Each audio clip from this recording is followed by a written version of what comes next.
అండి వాటిని సాకారం చేసుకోండి అని. అలాంటి ఒక కళ ఇవాళ సాకారం అవుతున్న రోజున నాకేమనిపిస్తుంది అంటే ఇప్పుడు ప్రధానమంత్రి వస్తున్నారు. ఇందాక మీరు చెప్పారు నిజంగానే అక్కడి నుంచి వర్చువల్గా చేసేయచ్చు, లేకపోతే ఏదో చెప్పచ్చు. కానీ ఆయన ప్రజెన్స్ ఇక్కడ కోరుకున్నారు. ఎందుకంటే ఆయన ఒక మెసేజ్ ఇవ్వబోతున్నారు ఇవాళ అక్కడి నుంచి. కనీసం వీళ్ళకి ప్రధానమంత్రి వస్తున్నారు అని ఆయనకన్నా గౌరవం ఇవ్వాలి కదా రామ్ గారు. ఇప్పుడు రాజకీయాలు అన్నిట్లోనూ ఈ కుళ్ళు రాజకీయాలేనా? కాదండి. అంటే వైసీపీ వాళ్ళ మైండ్ సెట్ ఎలా ఉంటదంటే, ఇందాక రాజేష్ గారు శంకుస్థాపనల మీద రాళ్ళు ఉండేవి కదా, అదే శంకుస్థాపన రాళ్ల మీద వాళ్ళ పేర్లు ఉండేవి కదా అంటారు. ప్రారంభోత్సవం రోజు కూడా ఉండేవి, ప్రారంభోత్సవం రోజు మీద ఉండేవి కదా. ఆయన లెక్కల్లో ఏంటంటే శంకుస్థాపన అదే శిలాఫలకాల మీద రాళ్లు పడినాయి అంటే సెటిల్మెంట్ అయ్యిందని అర్థం. క్రెడిట్ అంటే క్రెడిట్ పేరు కోసం కాదండి, వాళ్ళ బ్యాంక్ బ్యాలెన్స్ లో క్రెడిట్ అవుతే కనుక ఆ ప్రాజెక్ట్ ముందుకెళ్తా ఉంటది. అంటే ప్రజలు అర్థం చేసుకోవాల్సిన మాటలు ఏంటంటే, వాళ్ళ టెర్మినాలజీ వేరుగా ఉంటది, మన టెర్మినాలజీ వేరుగా ఉంటది. మనం అభివృద్ధి మీద ఉంటాం, వాళ్ళు వెనకాల రావాల్సిన ఆమ్యామ్యాల మీద ఉంటారు. సో వాళ్ళ లైన్ అంటే ఆ లైన్ ఆఫ్ బిజినెస్ వేరు, మన మోడ్ ఆఫ్ డెవలప్మెంట్ వేరు. వాళ్ళ కోసం ఎంత తక్కువ మాట్లాడితే అంత మంచిది అనిపిస్తూ ఉంటుందండి. కానీ తప్పక వాళ్ళు చేసే పిచ్చి మాటల వల్ల మనం ఎన్ని చెప్పాల్సి వస్తున్నాయి. Bharatiya Janata party agenda first నుంచి కూడా మనకి ఆంధ్రప్రదేశ్ కి సుదీర్ఘ తీర ప్రాంతం ఉంది. ఆ సీ పోర్ట్లకు అన్ని కూడా ఎయిర్పోర్ట్లు కనెక్టివిటీ ఉండాలన్న దాంట్లో భాగంగా సాగర్మాల హైవేస్ లో కాకినాడ ఉందండి. రాజమండ్రి నుంచి Rajahmundry airport, Kakinada see port, ఈ రెండింటికి కనెక్టివిటీ. అలాగే ఇంకో కొత్త పోర్ట్ రాబోతుంది అక్కడ నుంచి కత్తిపూడికి, అంటే కత్తిపూడి, ఉప్పాడ, రాజమండ్రి, న్యూ పోర్ట్. ఇదొక స్క్వేర్ అనమాట అండి సాగర్మాల. అలాగే ఇప్పుడు అక్కడ కొత్త ఎయిర్పోర్ట్ ఈవేళ స్టార్ట్ కాబోతుంది. అక్కడ దానిపైన మూలపేటలో ఒక పోర్ట్ రాబోతుంది. ఆల్రెడీ విశాఖపట్నంలో కొత్త పోర్ట్ ఉంది. వీటన్నిటికీ కనెక్టివిటీకి ఇది చాలా ఇంపార్టెంట్. ఉత్తరాంధ్రకి ఇప్పుడు దాకా కూడా మరి వైసీపీ వాళ్ళు కూడా అన్నారు కదండి, సీమలో డెవలప్మెంట్ లేదు, లేదా ఉత్తరాంధ్ర డెవలప్మెంట్ లేదు. మరి ఇప్పుడు డెవలప్మెంట్ అవుతుంది కదా, దానికి మీ సహకారం అందించాలి కదా. పాజిటివ్ గా మీరు ఇంకా మంచి మాటలు మాట్లాడుతుంటే వచ్చి వాళ్ళందరూ కూడా ఇక్కడ ఇన్వెస్ట్మెంట్ పెట్టడానికి వస్తారు కదా. ఇవి కదా మనం తీసుకోవాల్సింది. ఇప్పుడు హాస్పిటల్స్ ఉన్నాయి, హాస్పిటల్స్ ఎవరో పీపీపీ మోడల్ ఓపెన్ చేద్దామంటే టెండర్లు వేయండి, మీ నెక్స్ట్ మేము వస్తే ఏం చేస్తామంటే వాళ్ళందరూ వెనక్కిపోయారు. అవన్నీ అక్కడికి ఆగిపోయిన వేళ పేదలకి అందాలంటే కొంత అందట్లేదు. సరే, మళ్ళీ అంటే వాళ్ళ కోసం చెప్పడం కోసం ఒక్క ముక్క చెప్పాను. మళ్ళీ వెనక్కి వస్తే ఈ ఎయిర్పోర్ట్, సీ పోర్ట్ కనెక్టివిటీ ఎలా రావాలన్న దానికి ఈవేళ మన రాష్ట్రంలో ఉత్తరాంధ్ర నుంచి కనెక్టివిటీ ఎక్కడికి ఉంటుందండి?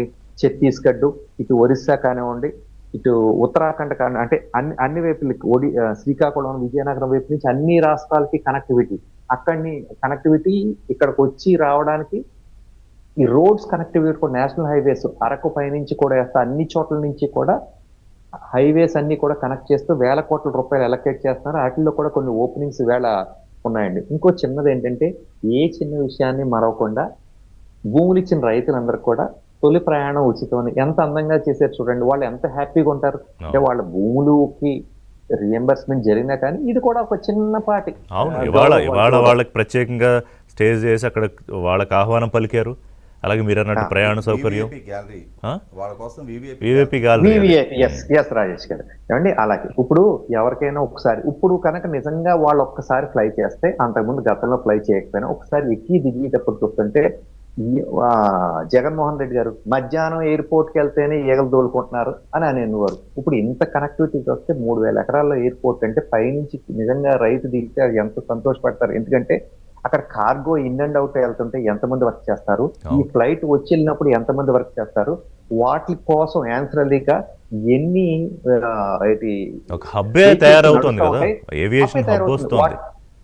ఏమండి. మరి వాటి అన్నిటిలోని పని చేయడానికి మనుషులు ఉన్నారంటే ఉత్తరాంధ్రలో ఉండే వాళ్ళకి ఫస్ట్ ప్రయారిటీ వస్తుంది కదండి. అంటే అక్కడ ఉన్న వాళ్ళకే కదా. ఇప్పుడు అక్కడ ఉన్న వాళ్ళు అక్కడ వర్క్, ఏ ఊళ్ళో ఉన్న వాళ్ళు ఆ ఊర్లో వర్క్ చేసుకుంటే ఎంత సంతోషంగా ఉంటారు ఋషి గారు.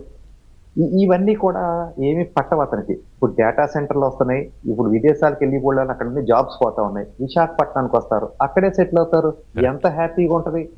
ఇవన్నీ అంటే పాజిటివ్ ఆలోచనతో వెళ్ళడం అనేది ఒక పద్ధతి విత్ డెవలప్మెంట్. నెగిటివ్ ఆలోచనలు, నువ్వేం చేసావు నీ హయాంలో, ఇదంతా 5 ఏళ్ళు నీకు ఇచ్చారు కదా, ఇక్కడేమో అమరావతి వద్దన్నావు కదా, విశాఖపట్నమే క్యాపిటల్ అన్నావు కదా, నువ్వేం చేసావు 5 ఏళ్ళ కాలంలో అంటే ఒక గెస్ట్ హౌస్ ఎన్ని కోట్ల రూపాయలతో కట్టాలి, లేకపోతే నీ స్టేట్ వైడ్ ఆఫీసెస్ అన్ని ఎన్ని కట్టాలని విశాఖపట్నంలోనే ఆయన పెద్ద ఆఫీస్ కట్టుకున్నారు. వీటి మీద ఉన్న దృష్టి అంటే మీకు అసలు డెవలప్మెంట్ కి ఎజెండా నీకు తెలియదు అంటే లేదండి. ఆయన ఎప్పుడు కావాల్సిన చూసినా డబ్బు మన ప్యాలెస్లే, మనకే అంతే, రాజ్మహల్స్ అంతే. ఉండాలి, ప్యాలెస్లు ఉండాలి. ఆ, ఇప్పుడు ఈ కార్గో బేస్డ్ కానీ బయట హబ్బులన్నీ ఏదైతే లాజిస్టిక్ హబ్స్ తయారై అనుకోండి, గోడౌన్లు కడతారా, గోడౌన్లో వర్క్ చేసేవాడు అంటే ఇలా చెప్పుకుంటూ పోతే ఆఖరికి ఇప్పుడు హైటెక్ సిటీ కట్టినప్పుడు చిన్న టీ దుకాణం కోసం ఎలా చెప్పుకుంటామో అవును. హైదరాబాద్ లో ఇప్పుడు ఆ చుట్టుపక్కల ఏరియా అంతా ఎంతమందికి ఉపాధి అక్కడ ప్లేయర్ తో దానికి సంబంధించి. ఎంత మందికి ఉపాధి అండి నిజంగాను. ఇప్పుడు క్యాపిటల్ ధన్యవాదాలు. కడుతుంటే ఇప్పుడు ఆకాశరామన్ అన్నారు చూడండి ఇందా రాజేష్ గారు, అలాగా ఏదైనా డెవలప్మెంట్ జరుగుతుంటే జస్ట్ ఇప్పుడు సోషల్ మీడియా ఉంది కాబట్టి ఆకాశరామన్ ఉత్తరాల టైప్ లో జస్ట్ ఒక వీడియో వదిలేస్తారంటే నేను అమరావతి డెవలప్ ఇప్పుడు మొదలు పెట్టారు నిన్నటి నాకు నుంచి. అమరావతి వద్దు మా విగన్ అనేసాడు. దానికోసం మనం అందరం కొట్టుకు చేస్తా ఉంటాం, మాట్లాడుతూ ఉంటాం, అది అడ్వర్టైజింగ్ చేస్తున్నాం. సో అది కాకుండా మన మాటలే మనం చెప్తా ఉంటే ప్రజల్లోకి తీసుకెళ్ళడం అనేది Yeah. మంచి DVS పద్ధతి ఋషి గారు. డిఎస్ గారు, అంటే నిజంగానే ఇప్పుడు ఇన్ని చాలా ఉన్నాయి వ్యవసాయ ఉత్పత్తులు, ఉద్యాన